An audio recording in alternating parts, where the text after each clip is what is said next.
Aujourd'hui, tous les voyants pour 2018 sont à peu près au vert. Je mets à part l'incidence effectivement de la grève qui aujourd'hui va avoir une incidence sur les recettes touristiques de l'ensemble des territoires français. Mesurer cette incidence est un petit peu compliqué, mais ce que l'on peut voir, c'est que la dynamique économique est bonne, l'attractivité du territoire français est bonne, l'attractivité des zones littorales est bonne, l'attractivité des grandes métropoles est bonne. On a une dynamique en termes d'attractivité sur le marché des congrès, des expos qui est favorable. On va avoir des grands événements comme la Ryder Cup qui vont se tenir cette année.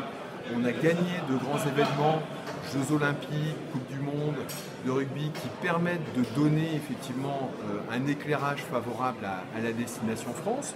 Et donc on peut envisager à l'échelle française une croissance du chiffre d'affaires qui va se situer autour de 4% de croissance du RevPAR. Ces 4%, ils vont être dopés par des destinations telles que Paris, qui encore une fois sont encore dans une phase de rattrapage, notamment suite à l'impact des attentats de 2015 et 2016.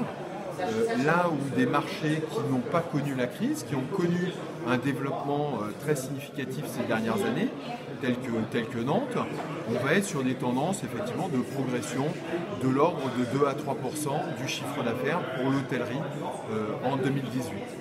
Gageons que la grève ne va pas trop affecter effectivement le secteur sur cet exercice qui devrait être une confirmation de la relance du tourisme français et conforter l'activité touristique sur la région.